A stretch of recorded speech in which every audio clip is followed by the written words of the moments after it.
Good evening, everyone. I'm Ellen Myers, the Programs and Communications Director for the Newton Free Library. Thank you for tuning in for LGBTQ Terminology 101. This program is part of Newton Celebrates Pride, a month-long celebration throughout our city that is being presented by a coalition of Newton city departments, Newton-based organizations, and individuals. And I have just posted a link to all of the library's Newton Celebrates Pride events in the chat if you are interested. I want to thank our program partners, the Ashland Public Library, the Carey Memorial Library in Lexington, and the Tewksbury Public Library. Very important piece of housekeeping for this program, so please pay attention. Please note, by attending this event, you agree to follow our code of conduct. We are committed to providing a harassment-free experience for everyone, regardless of gender identity and expression, age, sexual orientation, ability or disability, race, ethnicity, religion, etc. Harassment in any form will not be tolerated in this forum. Anyone in violation of these rules will be removed from the program, and we appreciate your respect. I'd like to let you know that the Q&A is the vehicle for posing your questions. Please do not use the chat for questions that you wish to ask the speaker. Closed captioning, which I will be enabling shortly, will be enabled for this program, and you would be able to turn it off or back on by clicking on the live CC transcript icon at the bottom of your screen. Do note this program is being recorded. Our speaker will be giving her presentation for about 45 minutes, and then I will be facilitating the Q&A at the end with her. So remember to use that Q&A feature. And now it is my pleasure to introduce our speaker, Emily Lunardi. She is a licensed mental health counselor and registered drama therapist specializing in LGBTQIA+ mental health. She is committed to empowering individuals and communities to be strong allies in an effort to make the world a safer and more supportive place for queer and trans people. And now I turn the screen over to you, Emily. Thank you so much, Ellen. I really appreciate it. Hi, everybody. I know that I can't see you, but I'm very happy to have you here. I'm just going to share my screen here and get us started. Okay. So I just want to thank everyone who invited me to be part of this. I want to thank Ellen and Nina for including me in this tonight. I know that Ellen told you a little bit about me. I'm going to tell you a little bit about me as well. And I encourage you, as questions come up throughout this time, to use that Q&A function to ask questions. Because this is a webinar, it's a little less of a conversation than some other forums, but I hope for it to be in its own way where you can note your own thoughts and questions throughout, and we'll spend some time at the end where I hope to answer as many as I can. I'm also going to give you some of my information towards the end of this time so that you can reach out if you have other questions for me that you don't feel comfortable asking in this forum. So let's get started. Tonight, I'm going to tell you a little bit about me. We're going to talk about the current state of harm towards LGBTQ folks. And we're going to go over what I call my LGBTQ 101. We're going to talk about concepts. We're going to think about the idea of identity as a spectrum. We're going to go over common identities, talk about pronouns. Of course, I'll leave time for questions, and I'm also going to give you some resources. So my goal is for you to leave tonight with some solid, maybe new knowledge, deepened understanding of some things, and some resources to take with you. Okay. So about me, some of this you already know, but as Ellen said, I'm a licensed mental health counselor and registered drama therapist. I'm an LGBTQ competency educator and consultant for organizations and individuals. I'm also an outpatient therapist. I see a practice of teens and adults in my outpatient work, and I do specialize in LGBTQ mental health. I'm also a graduate professor at Lesley University, my alma mater, in their expressive arts therapies department. And I'm also part of the LGBTQ community myself. So, you know, while I can't speak to every experience by any means, my experience certainly informs the work that I do and is a big part of how I like to approach these conversations. Some things that I like to share as my commitments. I am constantly trying to improve my own queer competency, my commitment to anti-racism and allyship with oppressed groups. I'm always thinking about ways to make more connections with people who are trying to make real incredible change in their own worlds. I'm always trying to support the LGBTQ competency of my community, which is why I'm here today. And I'm always working to educate and empower people. I think that a lot of people come to conversations like this feeling like there's so many words, there's so many concepts and identities. How am I supposed to keep track of all of this? How am I supposed to understand what all of these words mean? And my hope is to make things a little bit less intimidating by going over it together and giving you some knowledge that you can use to support the people in your life who you really love and want to show up for. And of course, I'm committed to advocating for LGBTQ visibility, safety, and support. So with that, let's talk about a little bit of what's going on in the world in terms of queer needs. So I include this slide because while Pride Month is a time of joy and celebration, it's also a time of advocacy and of really an important fight for LGBTQ people. Unfortunately, the LGBTQ community is an oppressed population. There is some legal protections and social acceptance, but the truth is that LGBTQ people are at risk of harm, both interpersonally and legislatively. And in my work specifically in LGBTQ mental health, I do see this playing out in terms of LGBTQ people's well-being and overall way that they're able to function and thrive in their lives. And I say this as an LGBTQ person myself. So far in this year, 2023, in this country, there have been over 540 pieces of legislation introduced that are designed to either take away the rights or allow for the discrimination of LGBTQ people. Now, not all those pieces of legislation have been passed, but that there is statistics to say that whenever a piece of legislation is introduced, the mental health difficulties of LGBTQ people, specifically youth, spike, which is a real issue for people like me who work specifically with LGBTQ folks. Just about a week ago, the Human Rights Campaign declared a state of emergency for LGBTQ people in this country, citing the passage of over 75 laws in a dozen states that explicitly target this community. So that's not good news. And it makes things difficult for queer people to live their lives and feel like they're able to thrive and function. And the way that this plays out in mental health is that LGBTQ people are at increased risk of harassment, domestic violence, homelessness, mental illness, and addiction, to name a few. I don't say all of those things to dampen the mood. I know that these things are not fun to see or hear about or talk about, but I say it to provide some context, because what I really believe is that allyship starts with education, which is why we're here. We're here to learn some things and feel like we're in a good space engaging with our advocacy and allyship. And I know that some people in this community who are here with me today are probably part of this community with me. So to all of you who feel impacted by this, I really stand with you and feel supportive and community with you in that. And if you have some loved ones who are part of this community who are struggling with this, I'm hoping that we can do some work tonight to feel like you know how to support them in the best way possible. So with that, let's start with the basics here. Let's do some LGBTQIA plus 101. So I always like to start with the idea of concepts. I think if we get into the nitty-gritty of the terms right away, it can make it hard to see the big picture. So I like to break things down into expression, identity, sex, gender, and sexuality. Now, by no means does this cover everything. There are certainly people who would do this training in a different way, and they're also right. But this is my perspective. This is the way that I see things. And the inconsistencies in how people might talk about this is a testament to the fact of how personal and nuanced these experiences are. So with that, let's look into this a little bit. Expression is how we present ourselves to others. It's how we show up in the world. I'm wearing my hair down. I have a yellow flowered top on tonight. I use the pronoun she, her, hers. I use the name Emily. All of those things are part of my expression, the way that I show myself to the world. Now, my expression is not the same thing as my identity. It might tell you something about my identity, but all 5 of these concepts are different. That is the baseline of what to understand here. Identity is who we know ourselves to be, and that includes so many things. It includes my gender, my sexuality, all of these pieces, but it also includes my interests, the things that I am drawn towards, the things that I'm not, all of those pieces. Our sex are biological characteristics, both internal and external. Our sex is really identified often by a doctor or people who are present at our birth who look at our body parts and say, it's a girl or it's a boy. Unfortunately, those people end up really being incorrect a fair amount of the time when somebody's gender then differs from their sex, and we'll talk about that. So gender and sex are different. This is a huge piece to understand here, specifically when we're thinking about our trans folks.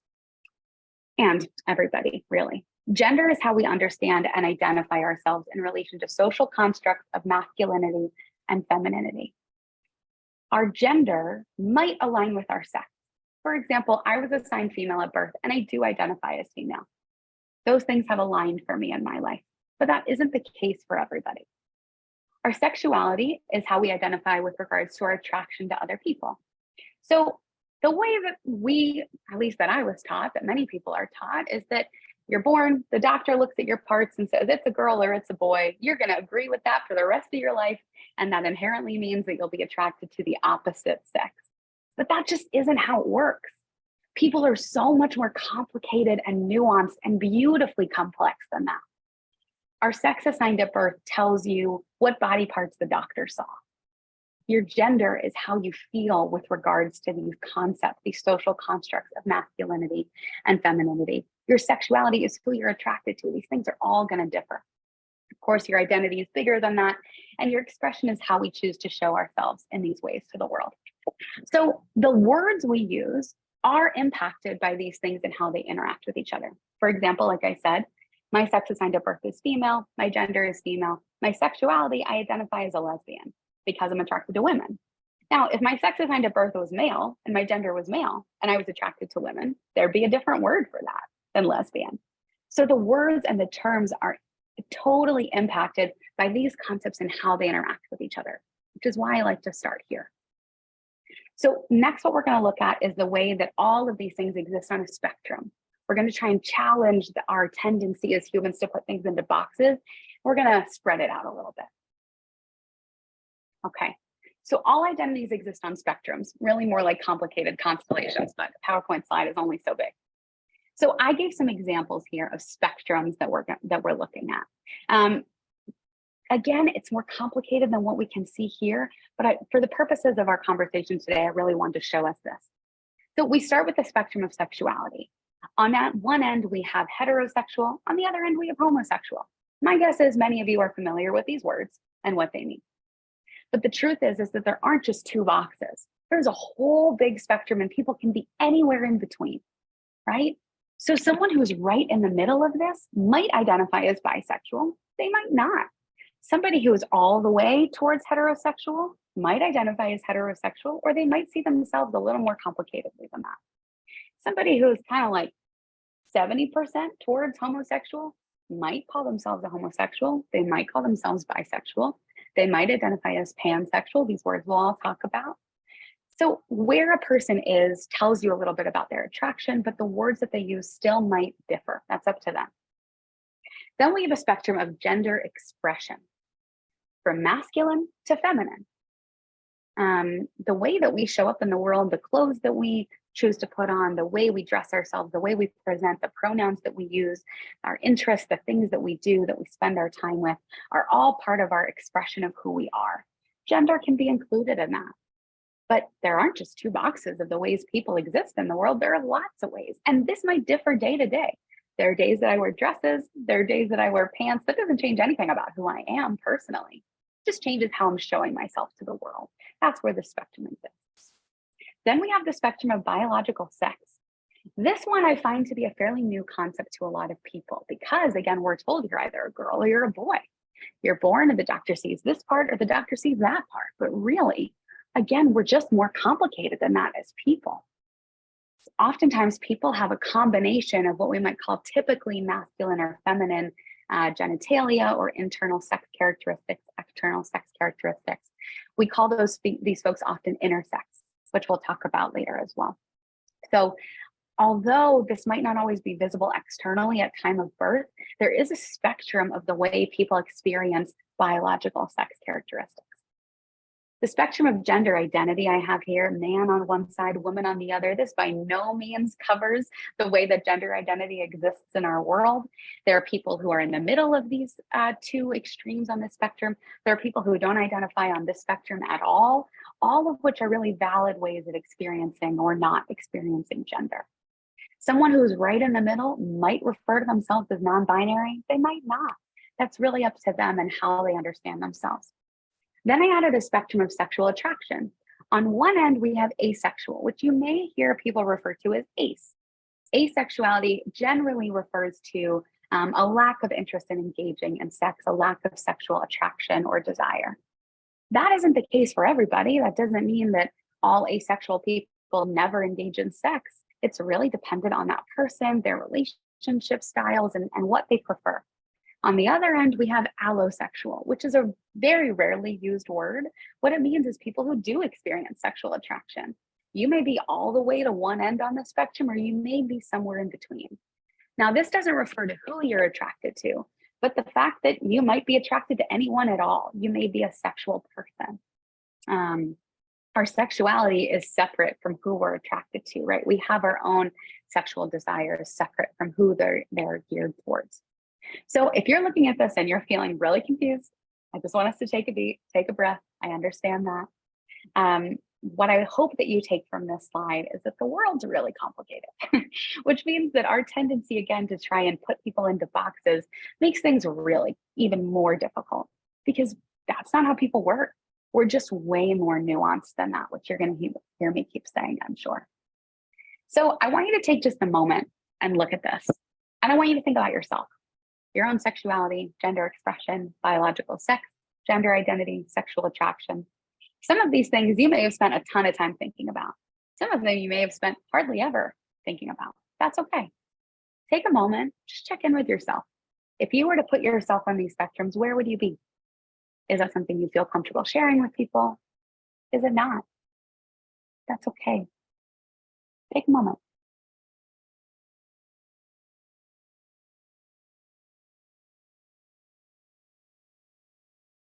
When we think about the idea of being closeted that many LGBTQ people experience, of not being out, right? That's because some placement of theirs on a spectrum like this, and we could put many more on this slide, is something that feels scary to share with other people for some reason, whether that's due to difficulty with safety or difficulty with feeling like they'll still have the same friends or the same kind of family support. That's why people hide these things. So if there's a part of you that looks at this and thinks, wow, I really don't want people to know that about me, maybe you can relate to that, and just a small amount. So let's keep moving here. We're going to talk about some terminology. Now, there's a lot of words on this slide. Some of them you probably already know. Some of them you might not. So let's go through this together. Generally, a lesbian is a woman who's attracted to other women. That's me. I'm a lesbian. However, I don't really like the word lesbian. I tend to use the word gay. So I'm already breaking the rules, and that's okay. It's really up to the person and how they experience their identity and what words that they want to use. That being said, gay generally refers to a man who's attracted to other men. Bisexual refers to a person who's attracted to people of their own gender and of a different gender. Now, we used to say that bisexual was someone who was attracted to both genders, but we don't say that anymore, because there aren't only two genders. There are lots and lots and lots of ways that people experience gender. So if we're to say that a bisexual person is attracted to both genders, we're inherently leaving some people out. So instead we use this definition or something like it. Pansexual is a word you may not be familiar with. It refers to a person who's attracted to others regardless of sex or gender. What a lot of folks who are pansexual will say is that they're attracted to hearts, not parts. The way a person's body is built doesn't necessarily mean that they're not or will be attracted to them. Now, a pansexual person's not attracted to everybody on the planet. It's just that the body parts a person has doesn't make or break whether or not they're attracted to them. Now, queer. I say this word knowing that there are probably some folks here who don't like that word, and I want to really acknowledge and respect that experience. What I find in my work is that folks who were alive and really aware of what was going on during the AIDS epidemic don't like this term, and older don't like this term. A lot of younger LGBTQ folks really do like this term and use it as an umbrella. I really like it personally. I even have some peers and friends my age in the millennial bracket who don't like this term. So I always try to respect how a person uses this. I never refer to a person as queer before they do themselves. Transgender is a word you may have heard. Transgender refers to a person who identifies with a gender other than the one they were assigned at birth. What that means is when they were born, the doctor said it's a girl or it's a boy, and it's somewhere along the line that stopped being true. The person's gender does not align with the sex they were assigned at birth. Now, cisgender refers to a person who does identify with the gender they were assigned at birth. I'm cisgender. Like I said, I was assigned female at birth, and I do identify that way. Now, non-binary, gender non-conforming, we could also put gender fluid, gender expansive here, refers to a person who really generally does not identify as male or female, or we could say just identifies with gender in a more expansive way beyond those two boxes or categories. Some people who are non-binary identify as trans, some don't. It's really up to them. Some people who are gender non-conforming, gender fluid, experience gender shifting and changing throughout their lives. Some people don't. They feel really solid in whatever gender identity they have. Agender, similarly to asexual, refers to a person who generally does not identify with a gender. It's just not an important part of how they experience themselves and their identity. If we think back to those 5 concept boxes earlier on, it might be that the gender box just doesn't really matter for them. That's totally okay. Now I'm going to move us on to the next words here. So intersex, we talked about this one already. Intersex refers to a person who generally is born with a combination of typically male and female traits, both internal and external. There are many, many, many different ways to be intersex. Some people who are intersex do identify as part of the LGBTQ community, and some don't. Some people who are intersex, it's acknowledgeable at time of birth that the person is intersex. And for some folks, it doesn't appear to be the case until puberty. It turns out that the person doesn't have the internal sex characteristics that was expected of them because of the stereotypes with their external genitalia or sex characteristics.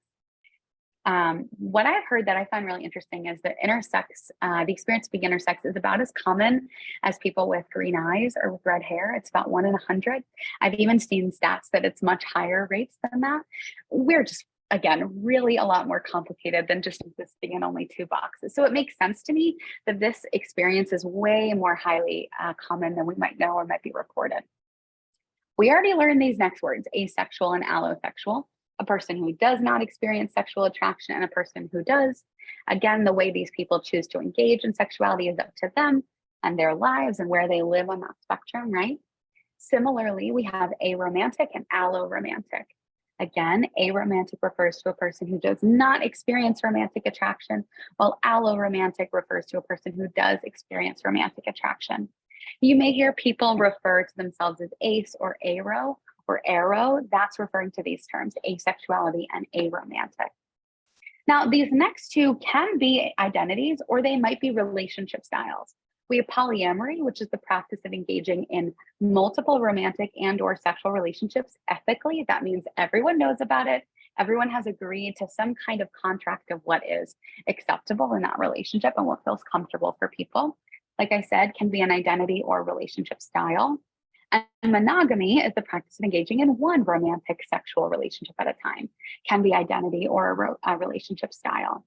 Now, polyamory has taught a lot of folks that there are lots of ways to be in relationships with people. Some relationships are purely sexual, some are more romantic, some serve us in different ways beyond those 2 ways of engaging in relationships. But again, the important piece here is that it's ethical. You may also hear people refer to this as ethical non-monogamy or ENM. So this is becoming more and more acceptable and more talked about. And I think it's always important when meeting someone new and asking about their relationships to ask if they have any relationships, not just are you in a relationship. To make space for these experiences and how they might show up. So now we're going to talk a little bit about pronouns. I think pronouns is a place where some people feel like, I just don't know how to use that word. I just don't know how to refer to that person in that way. I want to start out by saying it is not rude to ask someone their pronouns. We want to start thinking about it like we're asking someone their name. Hi, I'm Emily. My pronouns are she, her. What are your name and pronouns? Now, I understand that that's not how a lot of people communicate with each other, but both are very important when starting to understand how to refer to someone. Remember, when we talked about gender expression and gender identity and how they're different, that's going to be important here. So let's look at this together. Pronouns are used to substitute a proper noun. You probably already knew that. Using someone's correct pronouns, meaning the pronouns that they say are the ones that they use, is basic respect and makes them feel respected, safe, understood, and important. I use she, her pronouns. If someone were to refer to me with he, him pronouns, I would know who they were talking about. And if they continue to do it over and over and over again, I would feel like they didn't really care about the way that I told them I live in the world. It's the same for trans folks, although the stakes are even higher because of the systemic power dynamic for trans people and the challenges that trans people face on a day-to-day basis. This is really important. Using incorrect pronouns for someone, using the pronouns that they don't want to use, is called misgendering. Misgendering becomes harassment or even abuse if done intentionally or continuously. Now, if you've misgendered someone before, which you probably have, whether you know it or not, that doesn't mean you harassed or abused them necessarily. I've certainly made mistakes like this. Sometimes our brains take a little bit to keep up or to catch up. When we misgender someone, if we do, it's really important that we apologize quickly and keep moving on. What we don't want to do is make it all about us, where we over apologize and say, oh my goodness, I'm so sorry. I know you use the pronouns they, them. I love trans people. Really, I do. I didn't mean to do it. I'm so terrible. Then we're putting the trans person in a position where they feel like they have to make us feel better. That is not fair, and it's not their job. We can manage our own feelings. We can say, I'm so sorry, and we keep talking. And then we take a deep breath and we hold the feelings that we have about it and we treat it as a learning experience. Remember, a person's pronouns do not signify their gender identity necessarily, but the pronouns can be a way that they express their gender. I use she, her pronouns. That is a way that I express my gender and who I am in the world. I haven't had to spend a lot of time thinking about that because those are the pronouns I've been referred to my whole life. But for a lot of folks, that is not the case. There tends to be a conception that for people who use they, them pronouns, they inherently must be non-binary or they must be trans. And I want to try and challenge that idea. Again, pronouns are a tool that we use to express ourselves and see how we're referred to in the world. It could relate to our gender identity, but they're not as glued together as we might think. That being said, some people who use she or he pronouns might not identify in that girl or boy, woman or man box as solidly as we might expect them to. We want to try and detach those ideas. Now, this next one can be tricky. If someone uses pronouns other than he or she, or if you're not sure how to refer to someone, I challenge you to avoid using gendered language, such as sir or ma'am.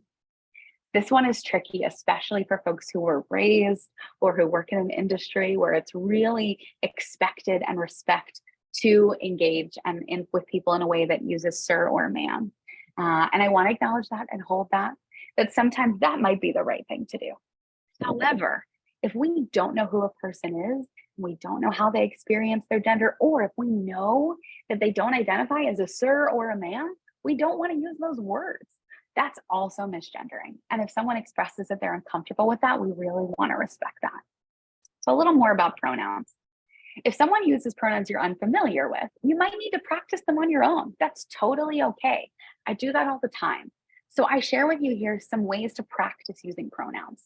Writing a story about this person, I think, is a great idea. You can just jot down a note in your phone or write it on a piece of paper. For me, the story I use to practice new pronouns always has to do with going to the grocery store. I don't know why, but I'll practice myself. Okay, they're going to the grocery store to buy eggs and toast that they're going to use to make breakfast with their friends later today. It just works for me. It doesn't have to be what you use, but I encourage you to come up with a little bit, a little story like that you can use to practice. And then speak it out loud to yourself. Get used to the way the words feel in your mouth. I know a lot of people will say, but they, them pronouns, I'm just not used to it. That's not how we speak about people. I think you might be more used to it than you think. For example, if I were talking to somebody who lived somewhere else and they called me and they said, oh my goodness, the craziest thing happened today. I was at the grocery store and someone just collapsed and had a medical emergency, which I know isn't the most fun example. Forgive me for that. I wouldn't say, oh my gosh, is he okay? Or, oh my gosh, is she okay? The person didn't tell me anything about the person's gender who collapsed in the grocery store. I'm going to say, oh my gosh, are they okay? We default to they, them pronouns way more than we think we do. So if someone is using they, them pronouns, I want you to trust yourself just for a minute that you might be more capable of using it than you think.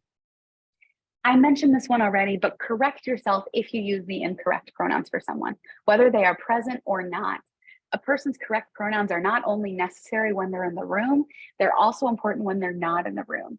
To my fellow therapists, I really encourage this. If you're talking about someone you're working with, even if they're not in the room, make sure you're using their correct pronouns. If you are a teacher, or if you're a friend of someone, or regardless of how you know and work with queer and trans people, the pronouns are the pronouns, whether the person's in the room or not. The only exception to that is if you're speaking with someone to whom that person is not out as using whatever their pronouns are. For example, if I know someone who isn't out to a mutual friend, I'm going to try and not use pronouns with that mutual friend that would out the friend who's using new pronouns. Again, if we use the incorrect pronouns, we want to apologize and keep moving on without a profuse apology. I promise it's not needed. I promise it's not needed. It only makes things a little bit weird. You just keep it rolling.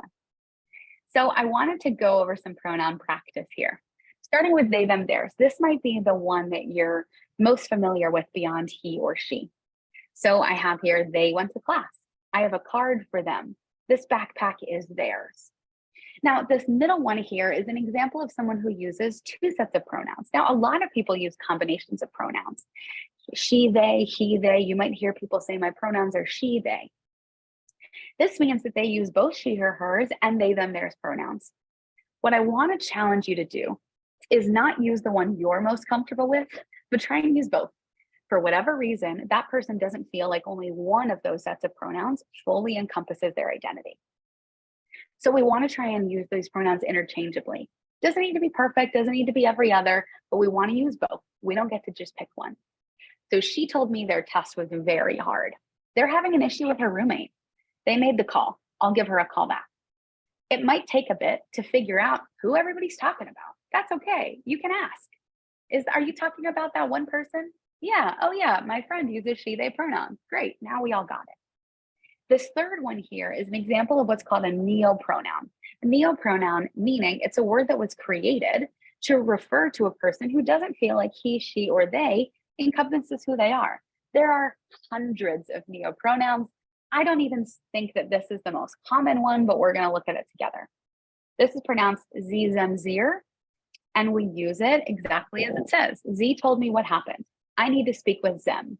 Zir friend is having a party. This is especially going to take some practice. My guess is the first time that you're told someone uses sie, them, zir pronouns is going to feel new. So go back to what we talked about already. Create a little story for yourself. Start to practice it so that the next time you talk about this person, you're really prepared to refer to them correctly. Okay.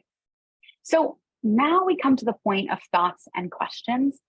We got to here a little quicker than I expected, which is okay.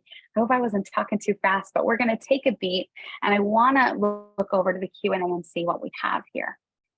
So Ellen, are you there with us? Do you want to share some questions that you noticed from the Q&A? Thank you. Hi, Thank you so much for a great. very informative program. Oh, of course, happy to help. So I want to start out with a question about fluidity over a lifetime. Can people's identities and expressions change over their lifetimes? Absolutely. I think this idea that we have one identity and one way of being that we're going to be for the rest of our lives is actually kind of limiting. I don't want to live in a world that says I can only be one thing for the rest of my life. I'd still be pretty embarrassed by acting how I did when I was 15. Thank goodness I've been able to change and evolve in so many ways. And our gender and our sexuality, our gender expression is the same. Sometimes our gender identity changes or our sexuality changes, our pronouns, our expression changes because we learn more about ourselves, because we suddenly realize that we're really into this kind of clothing instead of that kind of clothing, because we meet someone who uses they, them pronouns and we think, oh my gosh, I'd really like to try that. Sometimes it changes because for a time in our lives, using they, them pronouns really fit, and it no longer fits. We can compare this to something like a professional interest or a relationship. Not every relationship lasts for the rest of our lives. It serves a purpose for a time, but we change and we evolve. So generally, yes, fluidity is the idea that we're just not as concrete or as set in stone as we think we are. I personally actually really see that as a beautiful thing that allows for so much transformation and evolution. I'm a little biased because I'm a therapist. I really appreciate personal growth, but I encourage you to try and think of it that way as well. Thank you, Emily. And we have Yeah, another of course. question. How could we support a child whose parents are not supportive of their gender identity? This is a really good question. Well, it depends what your relationship is to that kid and what your relationship is to those parents and how the parents are not being supportive.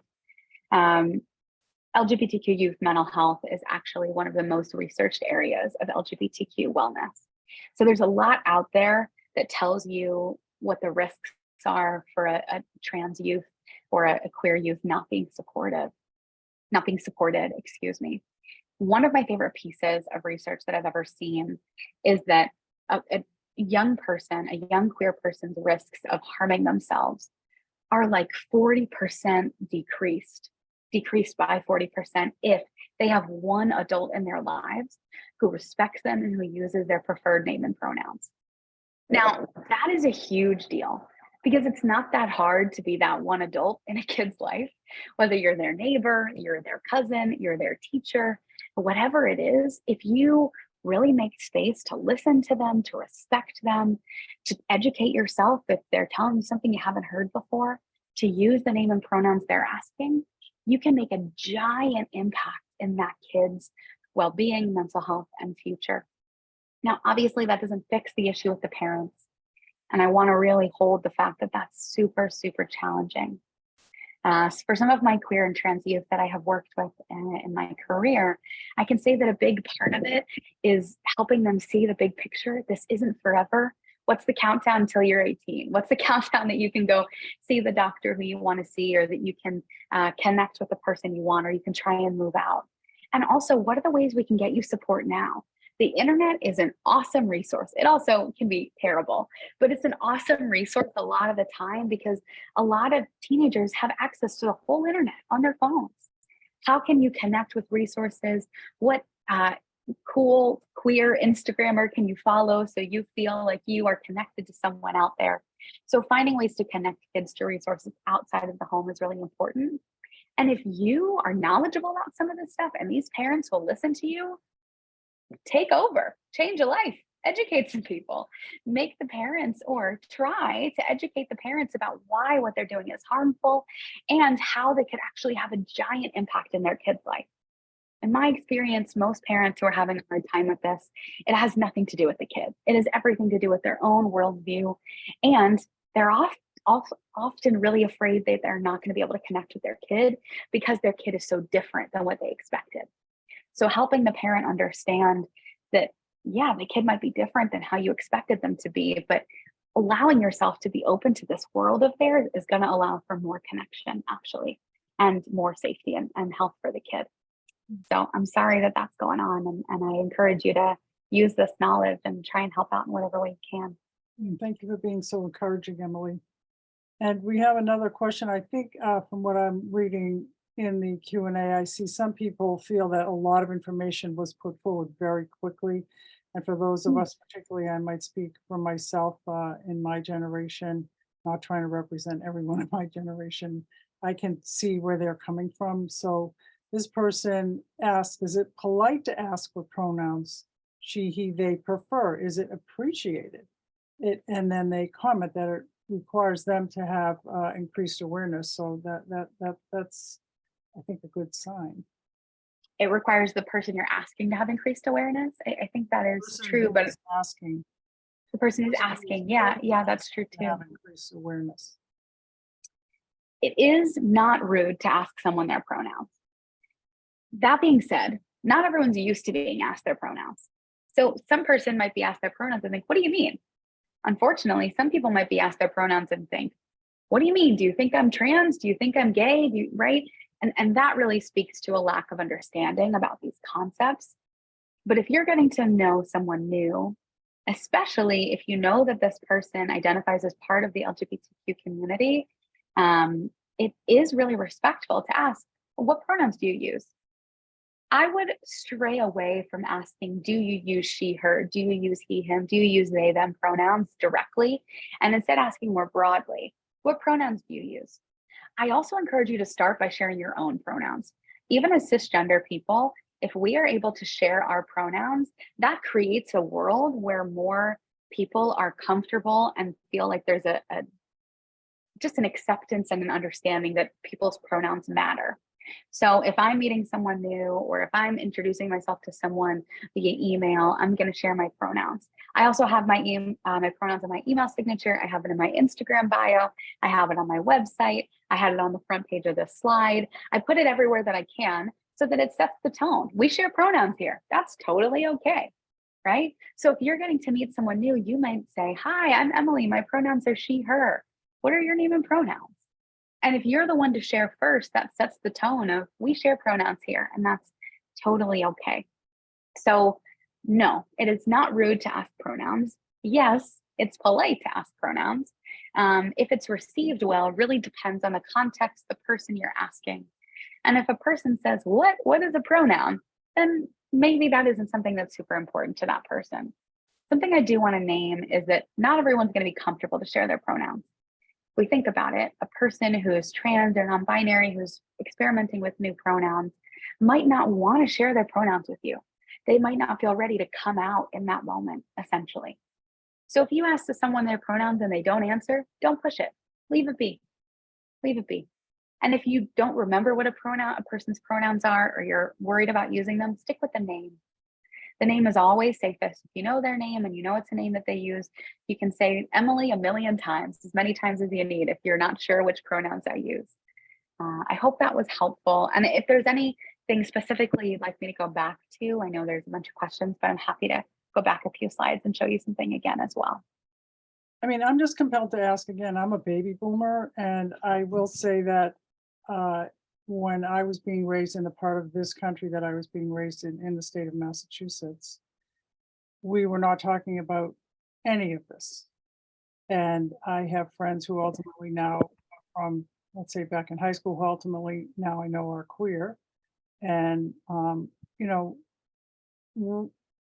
it's hard for me to formulate this question, but it seems like over the last several years, a lot of this new language and etiquette to be inclusive and of and sensitive to LGBTQIA folks has come to the forefront.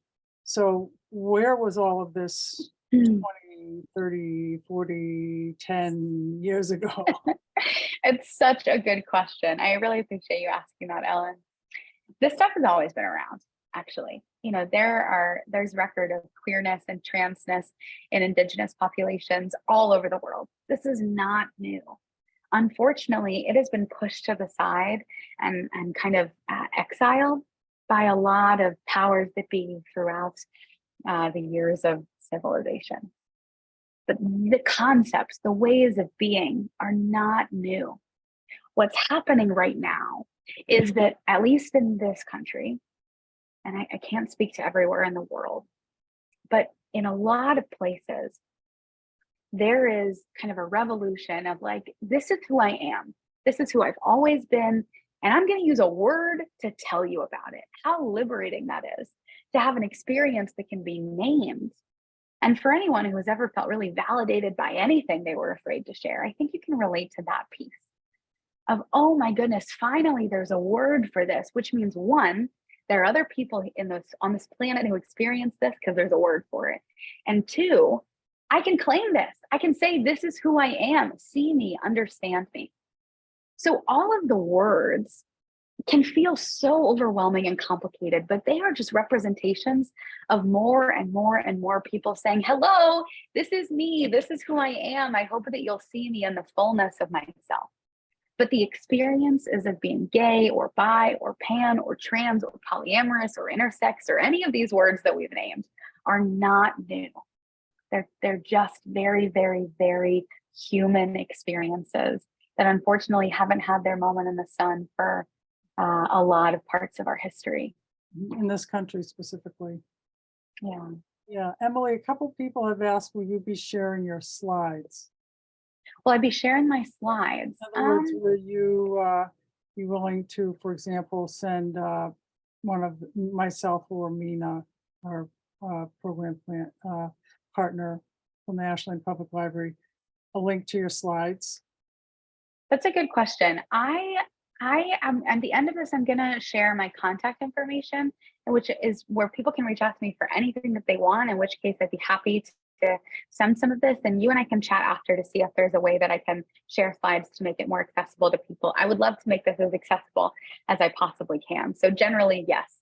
Let Okay. Ellen and I chat afterwards and we can figure out the nitty gritty of that. Yeah, and I we would love, understand this proprietary nature to your slides, so we want to. yeah, but I'd love to make it more accessible too. So a tentative yes, and let's chat about how to make that possible. Okay, so do you know about how to support LGBTQA folks in Uganda? Uganda. I don't know very much about Uganda or much experience about Uganda. I know that you know the acceptance of queer folks in Uganda and in a lot of places are very very difficult right now. I would suggest looking into some national and international organizations who are doing this work, and I'm going to share some resources at the end that might be helpful in that regard. I think what we can do locally, if you don't live in Uganda and if you don't have connections to people in Uganda, is talking to people in your life here about these things and trying to impact your world and environment in the space that you have access to. What I always tell folks who I work with in whatever aspect is we do the best we can with the resources we have access to. We can't change the whole world individually, but we can educate our neighbors and our friends and our peers and our high school Facebook friends and all of these things, right? So that's where I encourage people to start, and then also thinking about places to get involved in larger organizations too. Thank you, Emily. Yeah. And are there any ways that we can work towards pushing back against all the recent anti-LGBTQA legislation? Yeah, well, I think there's a lot of ways to do that. Sometimes people take to calling legislators, sending letters, sending emails, making clear if you're a constituent of that place that you're not happy, you're not comfortable, you're not in support of what your legislator who you hired and you pay to do their job is doing, that you're not happy with it. Another thing that's really important is to try and support people again in your community. If there are LGBTQ people or youth or adults, whoever that you know in your world who are being impacted by this legislation, checking in on them, asking them how they are, finding if there's ways that you can donate to an LGBTQ youth organization or some grassroots organizations who are trying to challenge these laws, supporting candidates who might run for office, who might have perspectives that you really agree with, getting involved in a way that feels accessible to you, whether it's financially or emotionally or time-wise, whatever's possible is always really appreciated. But the most important thing is to make your voice heard if you're not okay with it. And I am grateful that you're not, but if you're not, talk about it. There's no need to be quiet. Nobody's asking you to be quiet. Please, we love it. We want your voice. We want as much support as we can. And that's actually what it means to be an ally, to stand up and spend a moment really putting yourself in a position to advocate for people who are struggling.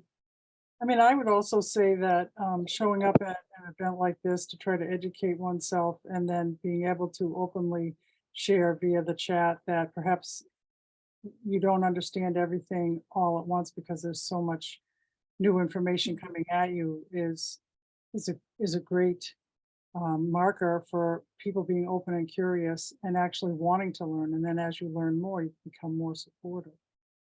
Yes, totally. You're all doing great by being here right now.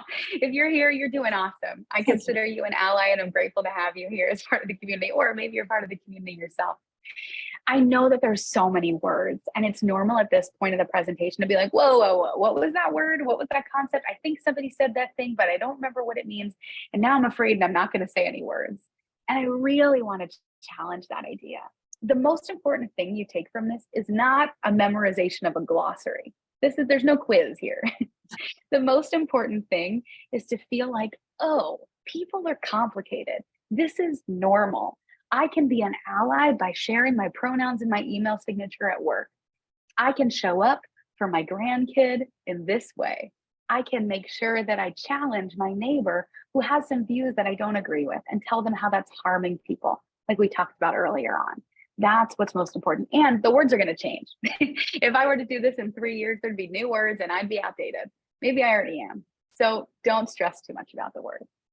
Right, so actually there is a question that says, I thought she, they pronouns meant that they're comfortable with using either pronouns rather than both. Or maybe I could ask. So, I, It's a great let's question. visit that. Yeah, it's a great question. So I'm going to repeat that question for folks who may not have caught it. I had said earlier that if someone uses she, they pronouns, that means that they use both interchangeably, and we don't get to pick which one we want to use for them. But this question is saying, well, what if a person says, I use she or they? It doesn't have to be both. I'm okay with either. In a way that's pretty similar, but a person's experience of it might be like, today I'm really using they. Today I'm really using she.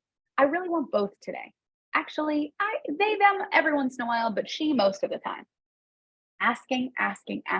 Hey, you use she, they pronouns. Can you tell me a little bit about what you would prefer for me? Do you want me to use both? Do you want me to use one? Do you want one more than the other? What do you prefer? They might have an answer for you, they might not.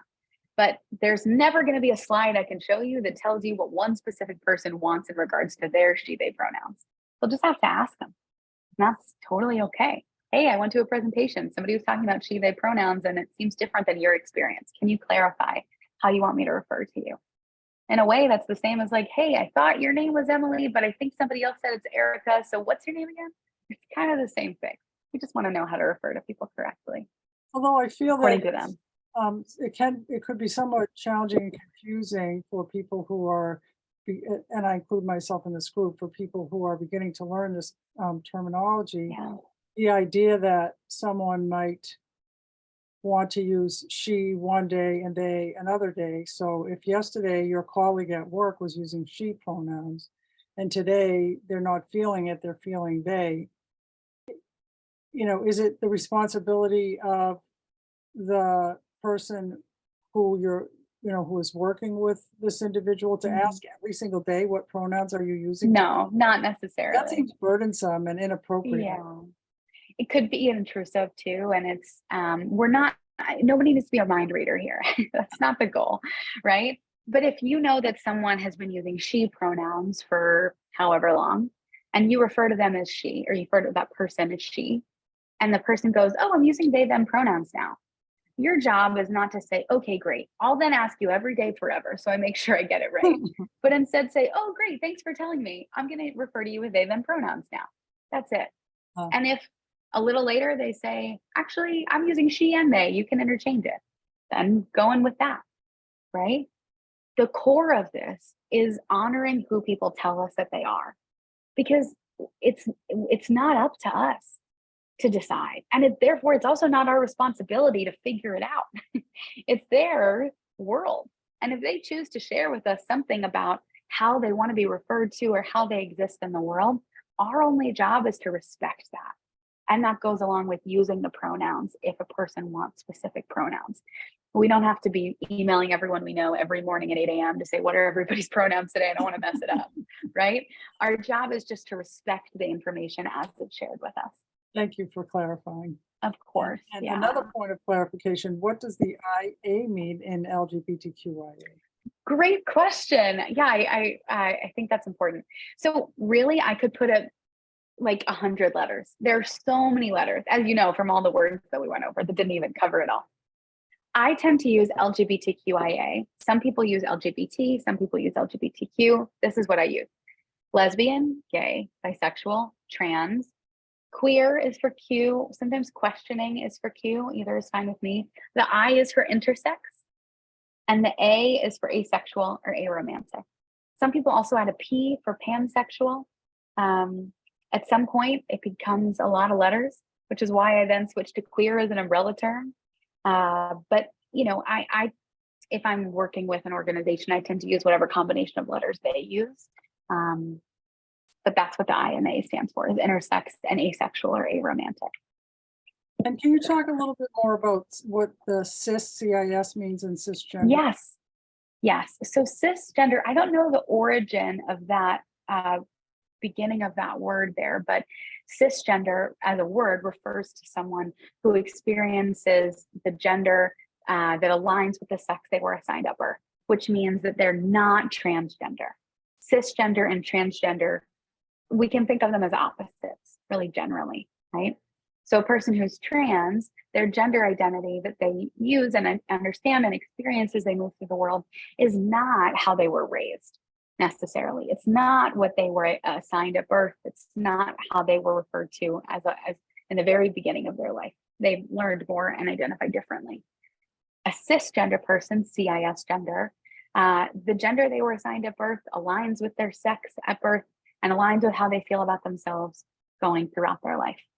Of course, things can always change. We're complicated people, but that's what cisgender means. We're going to take this one last question, and then I believe you said Sure. you want to share some resources. So Yes, I can. I think this is a very important question. Are there any recommended bibliotherapy podcast resources for educating LGBTQIA plus youth? That's a great question. Some resources. So there's, if you go to a website that I haven't been to in a while, so fair warning, mykidisgay.com. It's geared towards supporting parents whose kids are coming out. I believe that's the link, mykidisgay.com. There's also a podcast that I used to listen to that I also haven't listened to in a while called Gender Reveal, which is kind of a play on the gender reveals people do for babies. And it is a podcast run by a trans person who's always interviewing trans people about their experiences. I can't speak to how PG or not it is, so maybe listen to it without kids at first. I haven't listened in a long time. But that's a great way to just get to know a little bit more about this stuff. There's some great documentaries out there. There's some great books out there. There's so many books in your libraries, at all these libraries, that are written by trans people about their own experiences. I highly, highly, highly encourage you to read one. I can't recommend one because they're all great. I've read a lot of them, but I encourage you to pick one up and read it or listen to it, whatever, so that you can start to hear the experiences of individuals who live lives that are different than yours. But about educating kids specifically, I'm going to share some resources about community organizations that are great for that. But sometimes it starts with educating yourself and then educating kids. Mm-hmm. So I think we've come to the end of the Q&A portion, Emily, and I really want to thank you for this very open and honest conversation. Yeah, thank you so much. So I'm going to share some resources here. This is both for LGBTQ folks and their loved ones. So some national resources are the Trevor Project, Trans Lifeline, and Human Rights Campaign. If you are looking for a way to support queer youth financially, these are some great organizations, some great organizations nationally. The Trevor Project and Trans Lifeline are both, or the Trans Lifeline definitely is an emergency lifeline that trans youth can call or text if they're feeling unsafe. And the Trevor Project is also geared towards supporting queer youth. And they do a lot of really great research about queer youth mental health. The Human Rights Campaign is, I think most people are familiar with it, but it's a national organization that's geared towards supporting the rights of all, politically and financially and all of these things. Local resources, so safety, I really think they're great. They're a local LGBTQ mental health organization based out of Brookline. Fenway Health is a physical and mental health organization that I think a lot of people are probably familiar with in Boston. They do a lot of great research as well about queer folks. Boston Glass is run through JRI, and they are an organization that supports health and well-being and housing for LGBTQ youth. Unfortunately, the homeless rate for LGBTQ youth is incredibly high. Most homeless youth are LGBTQ. So this is a great organization that supports and gives resources for unhoused queer youth and young people. And Greater Boston PFLAG is a great resource, not only for queer youth, but also families of queer youth. They have events, they have, in social media accounts you can follow, places to donate. And then Out Metro West is also a great organization for queer youth that's focused on, activities and clubs and resources. A lot of these can connect you with mental health professionals if you have questions, but I would encourage you to take a moment and maybe jot some of these down for sure. Well, this has been a very educational evening, Emily. I want to thank you. Our partnering. And go ahead. I was just going to share too. I can share my email in a moment.